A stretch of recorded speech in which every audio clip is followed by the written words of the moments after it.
Wouldst thou like to live deliciously? Where I was taken to, brothers, was like no cine I ever visited before. A painted actress screaming in the footlights. I'm trying to watch The Last Boys, you know? You don't speak because of Friedrich Nietzsche. Buongiorno. Medio país se va a la mierda. No, bueno, estaba dando este final y resulta que nada, me pidieron por lo de las figuras retóricas, me pidieron hablar sobre una peli que tenga figuras retóricas. Claro, yo les di de ejemplo Mother de Darren Aronofsky. Sí, sí. Y no, tipo, los profesores como que, uy, qué película fuerte que te elegiste. la verdad que-". Conflictivo. Claro. Y, o sea, después la pirateé y me salió bien, me saqué un 8, jaja. Y nada. Mándenle tipo, felicitaciones a claro, Fernando, sacó un 8, por favor. Y Bueno. nada, bien. Y hablando de películas... Sí. Y ahora acordándonos que tenemos un podcast. Hola, gente, esto es Cine de Reserva. Yo soy Clara. Yo soy Franco. Y nada, hoy vamos a hablar un poco... Es inevitable no decir y juntos somos los Los Backyardigans. Backyardigans, yo también lo pensé. Es imposible. Y nada, hoy vamos a hablar un poco de los anticlásicos. Bueno, ustedes se preguntarán, ¿qué son los anticlásicos? ¿Qué son los clásicos? Pero bueno, antes de eso, no sé si se acordarán, en el capítulo primero, hace muchos años atrás, pareciera este punto, hablamos de secciones que íbamos a hacer. Y bueno, hoy arrancan finalmente esas secciones después del capítulo anterior. Chon, chon, chon, chon. Y la primera es justamente la obsesión de Clara. Que sería, cada 15 días voy a hablar de lo que sea que es mi obsesión actual en el mundo del audiovisual. Y voy a dar algún tipo de dato interesante, curioso, qué sé yo, información. Y ustedes dirán, no, pero ¿cómo podés cambiar de obsesión cada tan poquito tiempo, no sé qué? Y yo les puedo confirmar que lo hace. Sí, hablo todo el tiempo de todos mis intereses. Y siempre cambian. No, pero bueno, hoy les quería hablar un poco de Monty Python. Que hace un montón de tiempo que estoy hablando de Monty Python. Toda la gente que me rodea lo sabrá. De hecho, les hice ver a todo el mundo las películas, la serie y todo. Y ahora les voy a explicar a ustedes. Bueno, por los que no conocen Monty Python es un grupo de comedia de los años 60, ingleses, muy ingleses, Demasiado profundamente ingleses, que tienen una serie de trabajos, principalmente las películas por lo que más se los conoce, pero también tienen una serie que hicieron para la BBC, que en realidad fue lo primero que hicieron.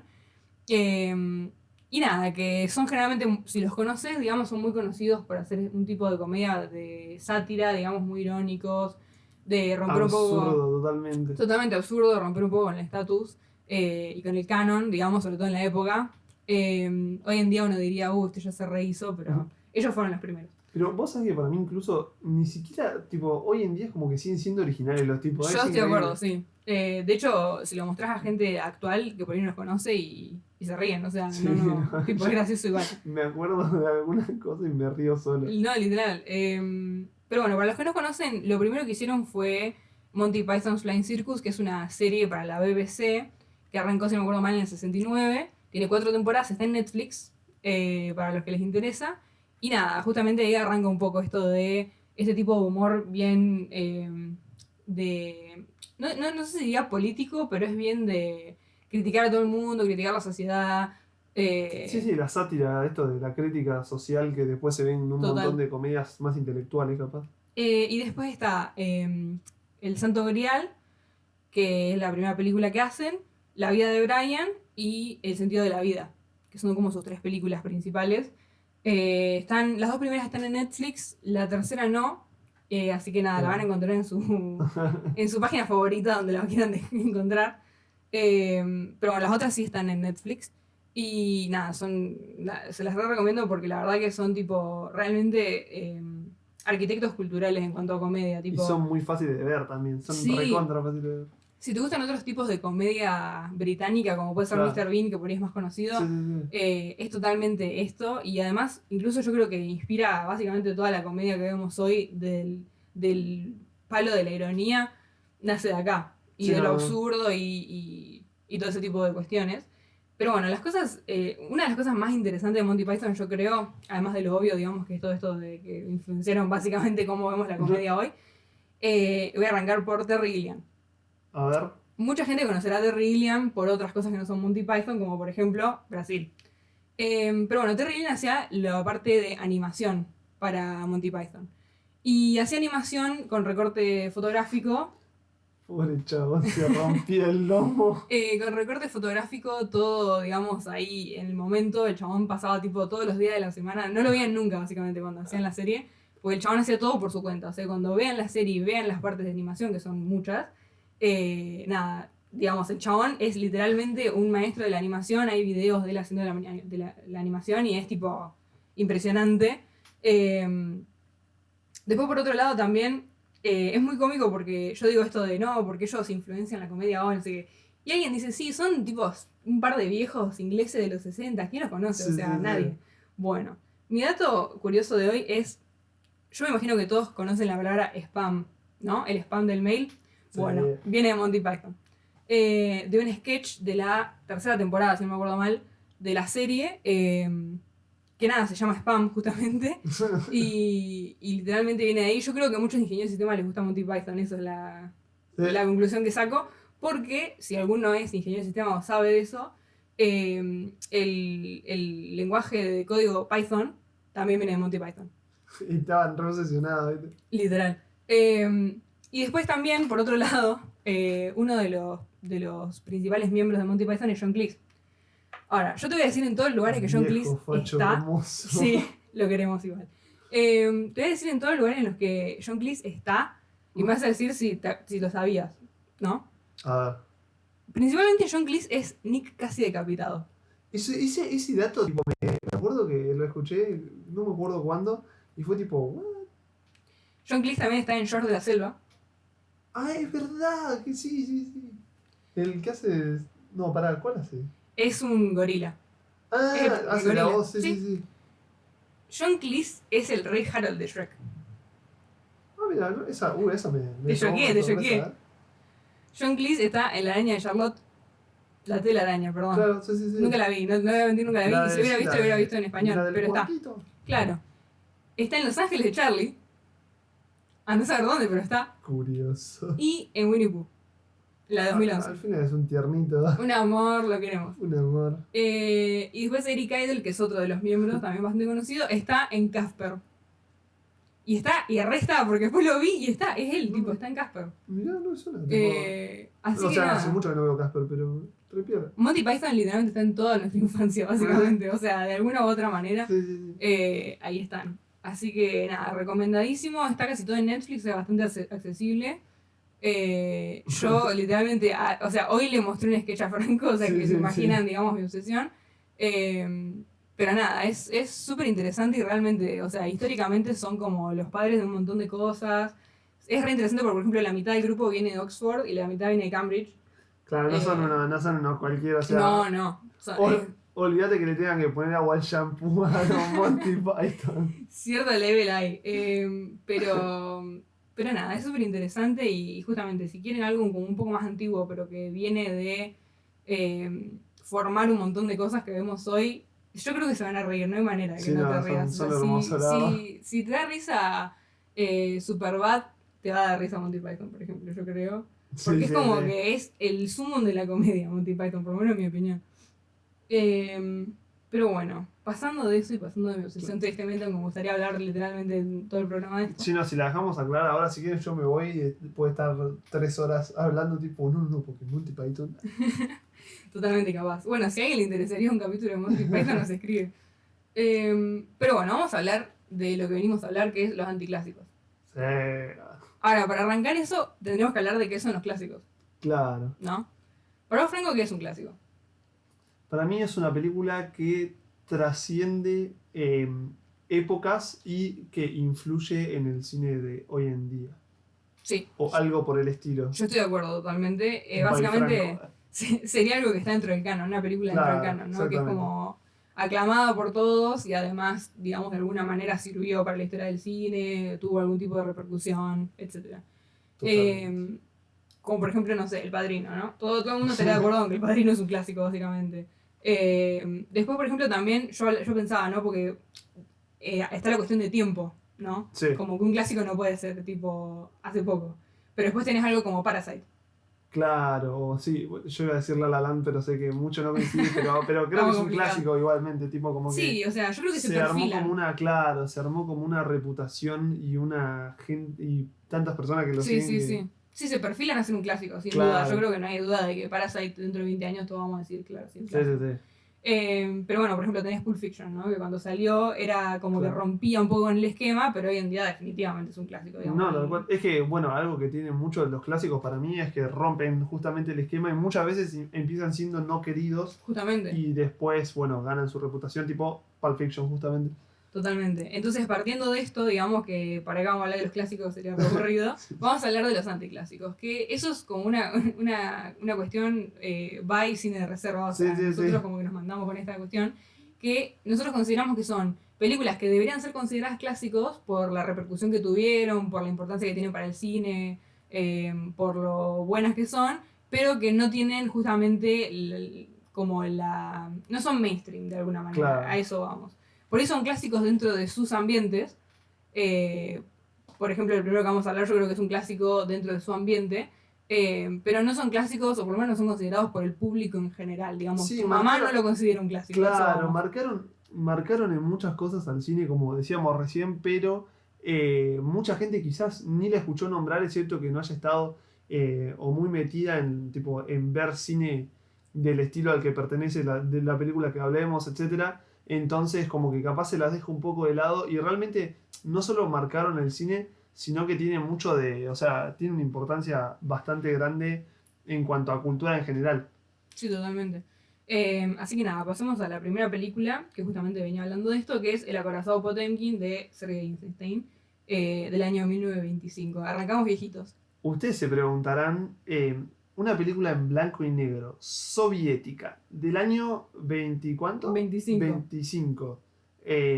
¿Qué cosa puede ser más aburrida que eso? Y yo les voy a decir, es una película, o sea, por lo menos a mí me parece divertida. Sí.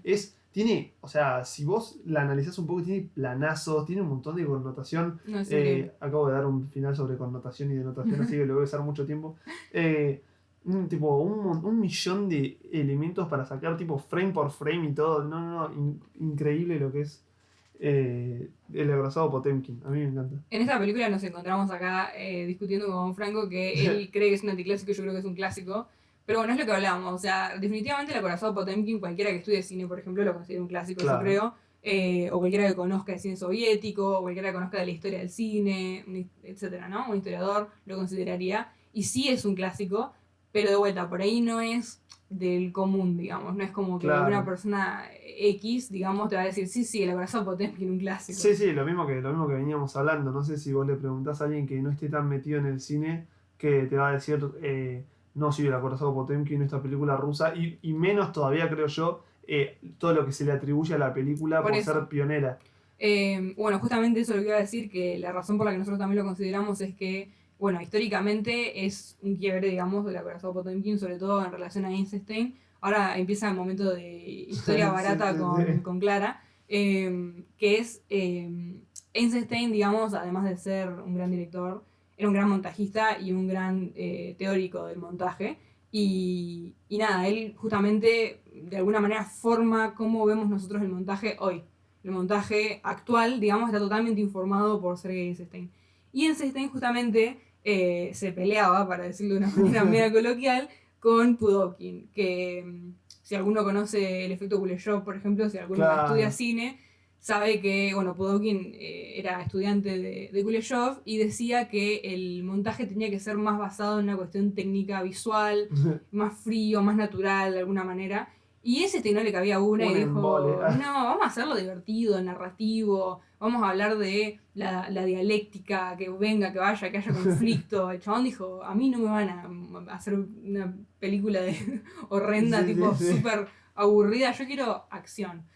Y bueno, obviamente gana, históricamente, y hoy en día tenemos Es que todas las películas literalmente basadas básicamente, en él. gracias, o sea, por ponerlo en perspectiva, gracias a Eisenstein las películas son como son hoy, básicamente. O sea, me parece ver El acorazado Potemkin es un gran ejercicio para ver lo vigente que estaba, tipo, lo vigente que sigue estando el montaje del acorazado Potemkin hasta el día de hoy, porque vos lo ves y no es no sé, capaz estoy prejuzgando un poco, pero hay películas antiguas que vos las ves y capaz sí se hacen medio lentas o con el montaje es muy tranquilo, no sé qué. Acá no acaba tipo a 1000 por hora. Sí, Y es totalmente actual. Sí, sí, sí. Y otras películas de Einstein le pasa lo mismo, justamente porque él crea ese modo de montaje, digamos, como Strike, por ejemplo, tiene las mismas características que esta, pero bueno, El Acorazado es la que es más conocida y también es la que es más, justamente más reconocida Sí. también. Y creo que es la más antigua del cine vivo, con la primera que implementó este tipo de montaje. Y nada, eso, es una película totalmente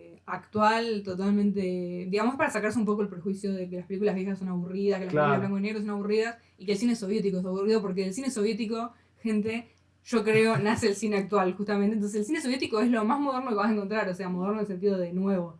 Vos ves películas antiguas del cine soviético y son mucho más adelantadas Sí, que sí, sí. películas estadounidenses, por ejemplo. Y tiene alguito, el acorazado Potemkin, que yo me acuerdo que cuando lo vi me voló la cabeza como si estuviese en el 25 sentado en un cine mirándola, que es, bueno, no voy a decir bien qué es, pero la parte de que se pone algo a color, Sí, que es una locura, Es porque o sea, es impresionante. puro cine blanco y negro, y vos ves que tipo que de repente hay un detalle que aparece de color.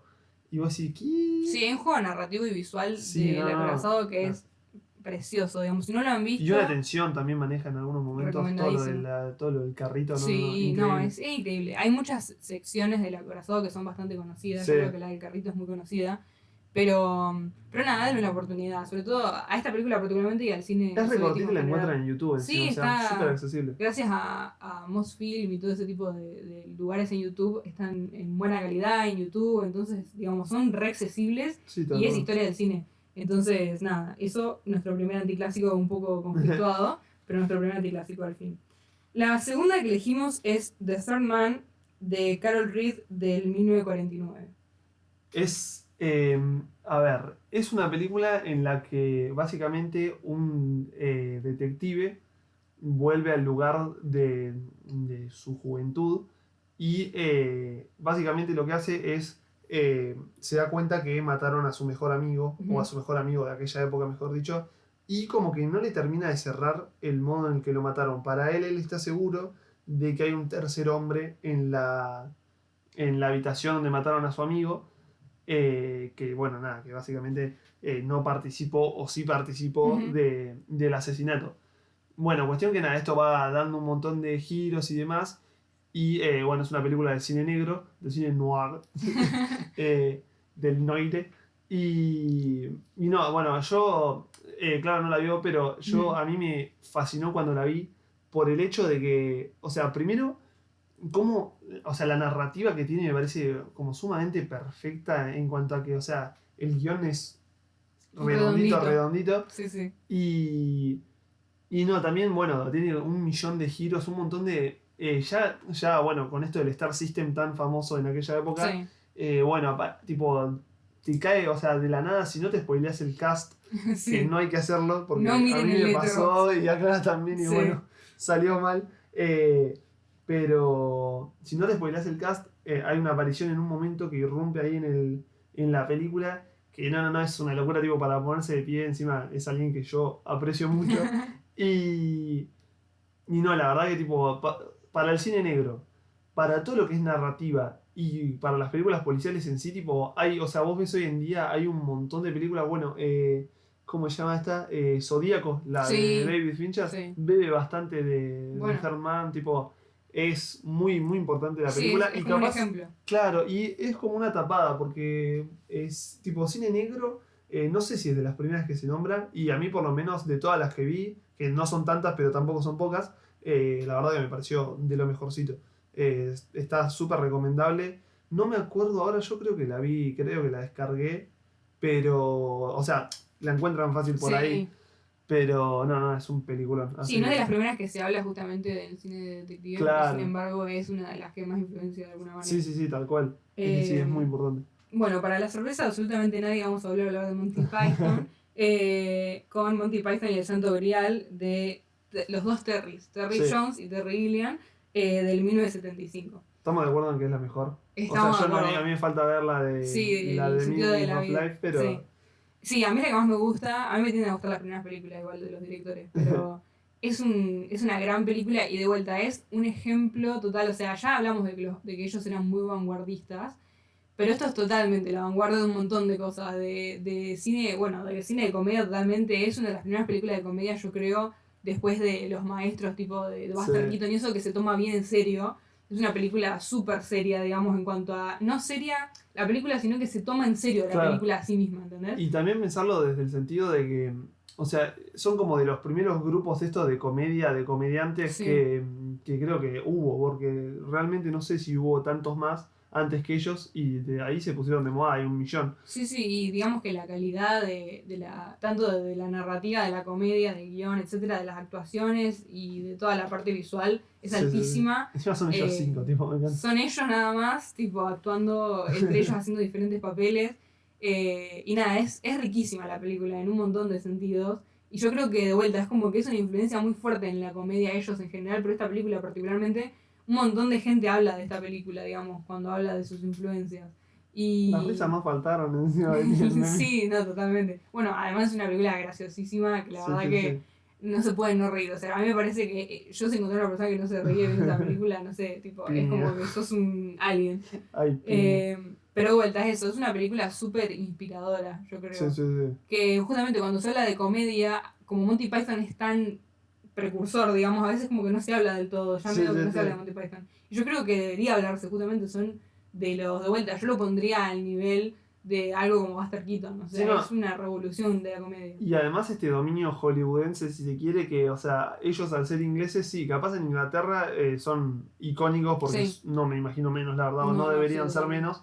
Pero con este dominio hollywoodense que hay tipo en la industria de hoy en día, también pasa que o sea, se deja muy de lado y capaz se toma más en cuenta otro tipo de películas de comedia mucho más tranqui, por así decirlo, más como bobas en cierto sentido, sin criticarlas. Sí, es una comedia muy inteligente, digamos. Claro, y no se tiene en cuenta esta. Y también creo que un poco como que como que adoctrina de manera diferente al espectador y nada, está buenísimo también para ver otro tipo de comedia porque sí, es comedia inglesa pura y dura. Bueno, también está esa cosa de que la comedia inglesa a veces te la pintan como que es inentendible o difícil. Y digamos, yo creo que todos hemos visto alguna película, por ejemplo, de Edgar Wright y nos hemos reído, digamos. O sea, la comedia inglesa no es tan lejana. Edgar Wright tipo bebe un montón de lo que un montón, sí, totalmente. No es tan lejano, o sea, no tengan miedo, digamos, a la comedia inglesa porque es inglesa y es como la gente que dice que es inentendible. Es totalmente, o sea, incluso en Monty Python hay un montón de humor físico que no necesita el lenguaje, digamos, se entiende perfecto solamente viéndolo. Lo podría estar en chino básico y se entendería igual. Me acordé de toda la parte de los... No, es buenísima, realmente lo tienen que ver. Además está en Netflix, o sea, hoy a la noche se sientan, comen algo y miran Monty Python y el Santo Grial. Yo les prometo que va a ser una gran noche. Mejor probarlo con amigos incluso. Yo adoctriné a mi hermano y le mostré la del Santo Grial también ahora hace poquito, porque yo también tenía ganas de verla de nuevo. No. O sea, la primera vez me pasó como que me costó un poco el ritmo y ahora es como que no, me tenté, pero increíblemente, es muy gracioso. Además yo creo que lo que certifica que es un clásico, digamos, o un anticlásico en este caso, es que la podés ver todas las veces que quieras y te vas a reír todas las veces igual. Es que tiene gags icónicos. Bueno, pasando un poquito más adelante a los 80s, tenemos Devil Dead de Sam Raimi, la primera del 81 y después las demás que salen un poquito más adelante. Y nada, ahora vamos a hablar un poco justamente, queríamos hacer un poco de los clásicos de diferentes géneros también, porque viste que la comedia y el terror siempre medio que se los deja de lado, se los bastardea un poco. Y nada, nosotros queríamos hablar un poco del anticlásico del terror. Qué linda saga de Evil Dead, ¿no? Por lo menos desde mi punto de vista es una saga que tiene muchísima ironía, tiene muchísimo de bizarro, de absurdo. O sea, la podés ver cagándote de risa con amigos, como la podés ver vos solo y pasarla bien solo. Y sí. Algunas cosas que son... Y bueno, ni hablar del stop motion que maneja. No, es impresionante. Y el poco presupuesto en la primera sobre todo. Sí, que está hecha básicamente por Sam Raimi y amigos. Claro, era, o sea... No quiero tirar un número y mentir, pero era muy poca plata. Sí. Y no, es una locura, tipo... A mí me pasa que medio que me deprime saber eso y me entusiasma, porque el tipo Sam Raimi lo hizo que a los 25 años, Sí, creo sí, que era, sí. a los 25 años con 2 pesos Sí. y es Evil Dead, que o sea, es una película que para mí no se le tiene la consideración que No. debería tenerse, pero que sin duda marcó un tipo de terror, incluso, o sea, es como un terror, una comedia de terror antes de Scream y todas las No, que es vinieron que- después, que son como las que marcaron. Es lo que iba a decir, digamos, si vos pensás en esta especie de terror comedia de los 90, que es muy, muy común, Sí. digamos, con esto de Scream y muchísimas Sí, otras, sí, Sam Raimi es uno de los primeros en hacerlo, totalmente, Sí. digamos, en el y 81. 10 años antes, sí, en sí, el sí. 81, o sea, imagínense tipo lo que era. Yo tengo que admitir, por ejemplo, cuando vi la primera entré con un prejuicio gigante. A mí me gusta el cine de terror, pero como que me pareció una cosa, justamente la entré bastardeándola, ¿no? Claro, claro. Y me enloqueció. Después cuando vi la trilogía posta y conocí mejor un poco cómo era el tema de la producción y eso, me pareció increíble. Yo te digo, hay momentos donde realmente es Sí, sí, aterrorizante, sí. no es nada más tipo como una sátira. Y tiene, pero momentos icónicos, No, tiene iconiquísimo. un personaje icónico como es Ash. Sí. E incluso, o sea, dentro de todo, o sea, sí, es un anticlásico, Ujú. pero también sigue vigente porque salió Sí, ahora la serie. que, sí, la serie y la película nueva. Y la de película nueva, sí, es verdad. Evil Dead Rise, que zafa, la verdad que a mí me gustó. No tiene nada que ver con las No, anteriores, claro. pero es muy buena. Y Para ser justo con la película de las anteriores, tampoco tienen que ver con las anteriores. claro, bueno, Tipo- sí, es verdad. Pero no, y lo de anticlásico yo se lo atribuyo porque creo que hay películas de los 80s, 70s, 80s, como, no sé, cualquier slasher Sí. o, no sé, cualquier exorcismo también, Ujú. que hay un montón de tipos que son peliculones y merecen todo el reconocimiento que tienen, pero muchas veces tapan este tipo de pelis que son como mucho más chicas Ujú. y con menos popularidad, no sé, por no tener un personaje con una máscara icónica o cosas Sí, sí, así. sí. Que muchas veces cuando hablas de grandes películas del cine de terror de los 70s u 80s, no se nombra No, a Evil totalmente. Dead. Y para mí es un pilar fundamental para lo que vino después. Yo creo que el slasher caótico, sangriento y gracioso, digamos, que hoy conocemos, que incluso muchos estudiantes de cine, digamos, hacen cortos Sí, totalmente sí. basados en Evil Dead sin haber visto Evil Dead, porque ya te digo, es El algo tan... inconsciente colectivo quedó así marcado por Está el- impregnadísimo en nuestra cultura de cómo vemos el terror y cómo vemos el terror de los 80, por ejemplo, particularmente, no sé, por ejemplo, volviendo a Stranger Things, ¿no? Sí, tal vez. Stranger Things, de alguna manera, digamos, está impregnado en lo que fue en algún momento de Evil Dead. Sí, sí. Sin lugar a duda. Y también me queda extra bien porque Sam Raimi y yo compartimos cumpleaños. Así que ahí me cayó un poco mejor. Groovy. Brum, con la cosa, con la motosierra. No, es impresionante. Yo la verdad no estoy muy segura de dónde están. Creo que no están en ningún Sí, lado está oficial. la primera, me fijé hace poquito, la primera está en HBO Max. Ah, bien. Después, la remake está en Netflix. Que será la segunda. Que no, hablo de la que sería la cuarta película, sí. que es del 2012, de Bien. Fede Álvarez, encima un uruguayo, así Sí. que lo queremos hermano latinoamericano. Y después, sí, la segunda y la tercera no están en ningún lado, y la última que salió va a salir en HBO Max Ujú. a mediados de junio, creo, por ahí. Yo personalmente la que más recomiendo, la que a mí me gusta, es la 2. La 2, sí. Que la van a tener que buscar, pero que la van a bueno, tener que es buscar, buenísimo. pero es impresionante. Miren primero la 1 para también Sí. comprender y apreciar lo que es la 2. Y después la 2 para ver la Sí, 3. y no así sé, sucesivamente. que no les engañe porque vendría a ser una recuela, digamos, Claro. una remake, secuela, con más presupuesto y para mí 20 veces mejor, pero las Bueno, todo esto las lo tres. decimos sin hablar de que Sam Raimi literalmente revoluciona también en algunas partes, digamos, la Sí. estructura de cómo se hacen las series, digamos, de películas. Sí. Esto de hacer, viste, todo el mundo esperando Evil Dead 2, que era la continuación, y en realidad medio que vuelve para Sí, sí, atrás. sí. y no.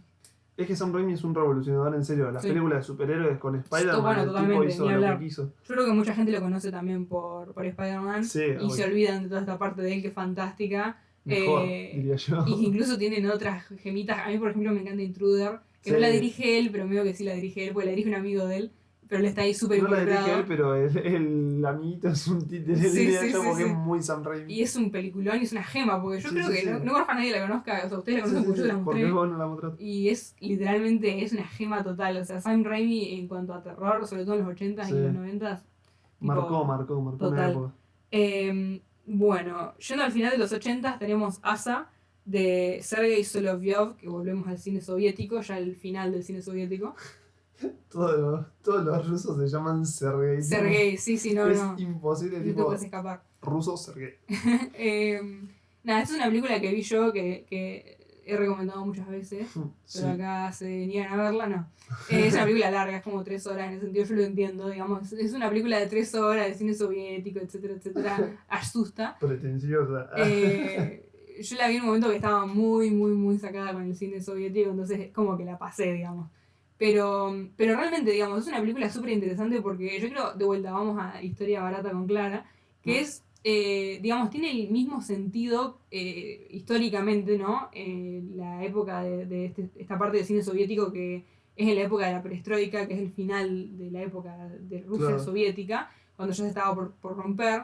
Que es un poco como el espejo de lo que eran los 80s acá, ¿no? Saliendo de la dictadura nosotros. Digamos, la película está hecha como si yo le dijera por Cerati, básicamente. Cerati ruso.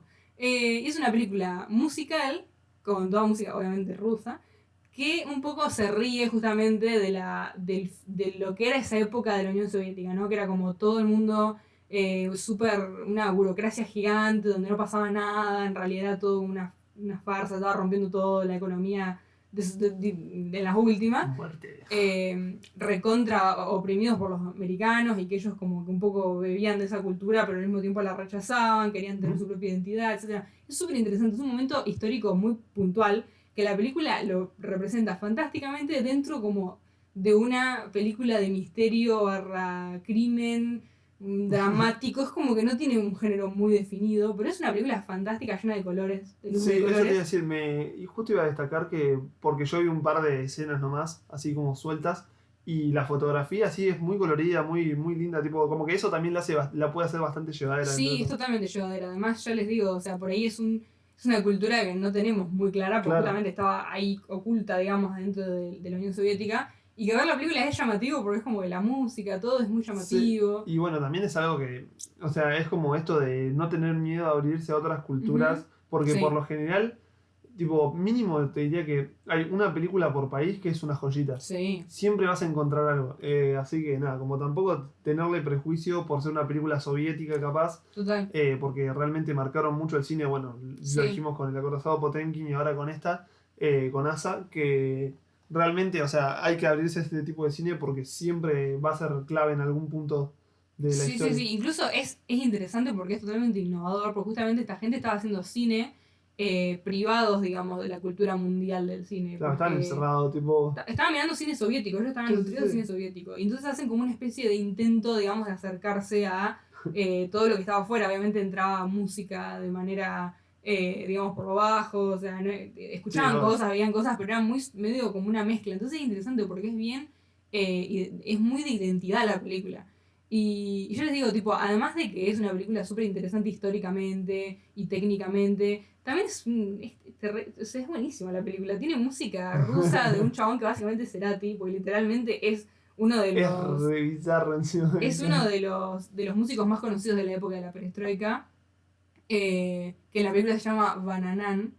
El bananán. Y nada, Bananón. tiene sus cuestiones problemáticas, sus cuestiones extrañas, pero bueno, digamos, es como una joyita histórica, digamos, que yo creo que es como un punto específico que quiebra, digamos, históricamente entre el tipo de cine que se hacía antes de la perestroika y después. Claro, y bueno, y también hablando de esto de que tiene un par de cositas polémicas que vos dijiste, tener en cuenta que pasa con muchas de las películas de los clásicos Sí. que por la época en la que están ubicadas hay cosas de las que todavía no se tenía conciencia, que ahora sí, que bueno, también en Evil Dead hay un par de escenas. También, sí, sobre todo en la medio- primera. Sí, en la primera, sí, diría que más que nada en la primera. Ujú. Hay un par de escenas también muy controversiales y demás, que bueno, o sea, obviamente están son muy de la época y lo vemos con los ojos de hoy en día y Ujú. claramente están muy mal, pero bueno, nada, también tener en cuenta eso porque he visto un par de comentarios sobre Evil Dead justamente más Sí. que nada, en donde se critican esas cosas y o sea, sí, está mal, pero también hay que como tener en cuenta el contexto de la época. Justamente ejercitemos el pensamiento crítico. Claro. No censuremos, no neguemos cosas del pasado porque nos confunden o nos conflictúan con nuestra visión actual. O sea, démosle el lugar que tiene, digamos, que es justamente histórico. Totalmente. Y para terminar, nos vamos a los 90s, que terminamos en los 90s, tristemente no pasamos nada a los 2000. Por ahí da por una segunda Sí. parte. que es como nosotros, voy a decirlo antes por las dudas, nosotros le decimos de esta manera y probablemente sea incorrecta, sobre todo ahora que estoy estudiando francés peor. Claro, los amigos le decimos. Los amigos le decimos la Jaine. El odio se llama en español. O La N se dice realmente, tampoco le voy a hacer mucho esfuerzo en decirlo bien. Y es de Matthew Kassovitz de 1995. Que nada, personalmente es una de mis películas favoritas. Yo cuando la vi me acuerdo que dije, esto es lo que el cine debería hacer. Me acuerdo que es como que la vi y me flashó totalmente la cabeza. como para que se den una idea, porque seguramente le reconocen, es Vincent Cassel enfrente Sí. del espejo haciendo como Sí. que tiene una pistola, una escena icónica y hermosa. Totalmente icónica. De vuelta, esta película sí puede ser considerada un clásico dentro del mundo del cine francés de los 90 y de este estilo de como cine marginal de alguna manera. Total. Pero bueno, yo creo que en general, digamos, de vuelta, volviendo a tu madre, si te imaginas a tu madre diciéndole, ¿y la Jaine qué te parece? Probablemente no la conozca. No, me imagino un montón, tipo, ahora nos empiezan a escuchar muchos franceses y nos dicen tipo, no es la Jaine. No es así. Pensé que iba a decir muchas madres. Las madres tipo, yo sí conozco la Jaine. No nos boicoteen, madres. Hay madres que seguro que lo conocen, Sí, sí. no tengo duda. Mi padre lo conoce, por ejemplo. Mi madre creo que no. Pero bueno, es una película súper interesante de vuelta, mucha crítica social, en una época en la que Francia estaba pasándola particularmente mal, con violencia policial, con cuestiones económicas. Es una película que trata de temas muy duros, como es la violencia institucional, pero que lo hace de una manera visualmente totalmente Claro. revolucionaria para la época. O sea, es increíble lo que de vuelta Matthew Kassovitz logra hacer con poco presupuesto y con nada, saliendo a grabar básicamente. Y también, bueno, tiene mucho en común, yo vuelvo a hilar ahí entre todas las pelis que elegimos, mucho en común del bajo presupuesto, Sí. que bueno, tipo siempre terminan siendo películas que capaz quedan un poco al margen justamente por no tener el presupuesto que tiene, no sé, comparándolas con otras películas, no sé, con cualquier otra que tenga más presupuesto, y quedan muy al margen por eso, pero realmente, o sea, es como súper valeroso lo que hacen con tan pocos recursos, porque literalmente la Jaine no es, tipo, no tiene prácticamente ningún recurso así que vos digas una locura de gasto de presupuesto, no, es increíble la Jaine. Es totalmente increíble y además, justamente, digamos, es una película que marcó un montón visualmente, hasta el día de hoy un montón de estrategias que se usan visuales, digamos, en la Jaine que se usan y que, digamos, yo creo que muchos, si no la han visto eso, un fotograma o una Claro. parte, digamos, pero por ahí no la han visto y realmente es una película totalmente valiosa para mirar. Es impresionante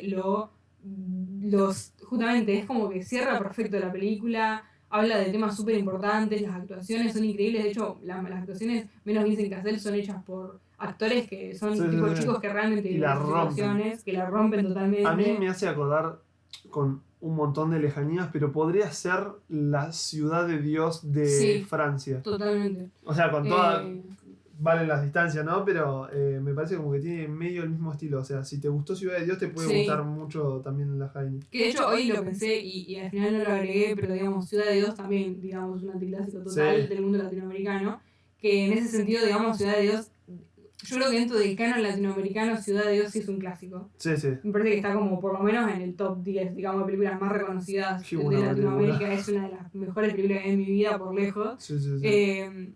Y justamente, digamos, la Jaine es como su hermano francés, porque hablan de temas muy similares y tienen justamente recursos visuales muy similares. Por Sí. eso, si te gustó Ciudad de Dios, realmente es Sí, muy tiene similar.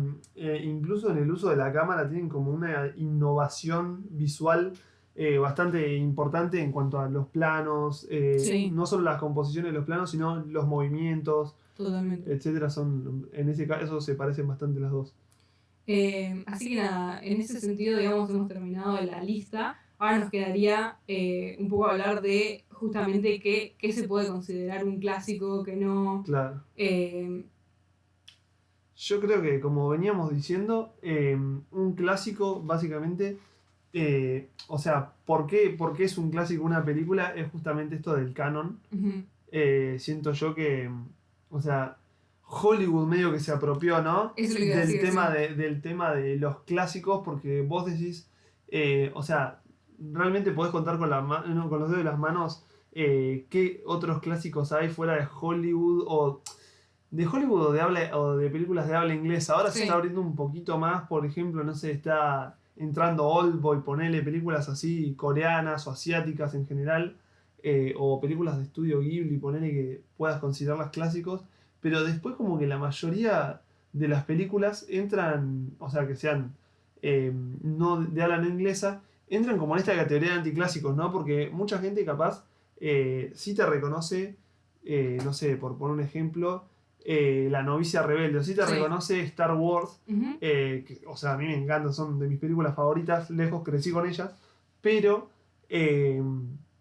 también pasa que no se les da lugar a otras películas que son sumamente, nada, que marcaron una época, además que pueden ser películas francesas, bueno, el cine francés es importantísimo para el mundo del cine en general, y un montón de países más que por no estar en el canon de habla inglesa se Sí. pierden, incluso mismo por los ingleses que no leen subtítulos, que Sí, es un tema fue muy un común. gran problema, digamos. Y que se Cuando pierden ganó el de Oscar. la, claro, de Parasite. 3/4 partes, claro, de 3/4 partes Sí. del mundo del cine por, Sí, incluso digamos dentro de los clásicos, o sea, zafa tipo una película de Kurosawa, una película de Godard, claro, digamos, una película de Pasolini, pero es como que no hay una apertura real, porque incluso te digo que tenés- con Pasolini te fuiste mucho. Sí, porque me fui muy lejos. Justamente hay una película de todas estas personas que son esenciales para el mundo del cine de vuelta. Yo vuelvo a lo soviético porque realmente tuve una época donde miraba solo cine Sí, sí, soviético. sí. Pero el cine soviético es, yo no diría importante, diría esencial, o sea, vital para el cine hoy. Sí, sí, Y sí. sin embargo, del cine soviético, ¿qué hay de clásicos? O sea, Tarkovsky,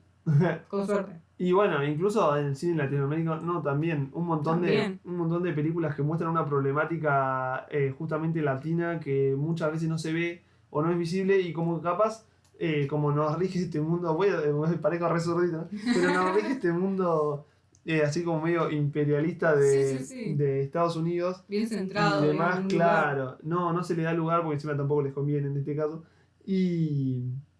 Y nada, mucha bajada de línea, ¿no? Pero me parece que es como... No, pero es verdad, Como si te importante fijas, decirlo. los directores que triunfan en Estados Unidos, que son latinoamericanos, que igual los amamos Sí. con toda nuestra alma, son directores que también hacen películas en inglés. Claro. O que de alguna manera han entrado en el canon, más allá de que yo estoy recontra orgulloso de nuestros directores Sí. latinoamericanos, como Iñárritu, como Guillermo del Toro. Bueno, miralo a Coso, a Cifrón. Bueno, Cifrón, que ahora está rompiéndola allá. Cifrón, Cifrón bardeó con su nueva película, la de Misántropo, que es una muy buena peli, un muy buen ejercicio de crítica hacia el sistema. Nada, también, bueno, tuvo que llegar a Hollywood, tuvo que hacer una película en inglés bajo los términos que querían los yankees, y ahí recién a partir de todas esas bases ya puestas, pudo decir lo que quiso decir con su película en base a un par de diálogos que lo dejan marcado a lo que quiere decir, pero que como muy restringido. Sí, Entonces como que tenés que tener mucho cuidado también para sí, hablar que es de... tristísimo. Por ejemplo, ellos, Cifrón, es como, sí, mirá, un director argentino, y para nosotros Cifrón es Cifrón. Sí, ¿No? Cifrón es Lo que él. pasó con, qué sé yo, los pasa con Lucrecia Martel, que es bastante más reconocida Claro. yo creo, mundialmente, que Kate Blanchett dijo que quería Sí. trabajar con ella. Y digamos, o sea, tenés que tener ese nivel de reconocimiento para ser alguien que aún así, por ejemplo, yo creo que Lucrecia Martel está lejísimo de ser considerado un clásico. Bueno, a mí me pasa que Lucrecia Martel, yo creo que para mí Lucrecia Martel no es ni siquiera un clásico en Argentina. O sea, Lucrecia Martel para nosotros sí, porque es una conocida Obvio, de la sí. carrera de cine también por el hecho de que nos dan muchas películas de ella sí, para a mí me ver. encanta. Yo no Acá sé si no puedo tanto. decir lo mismo.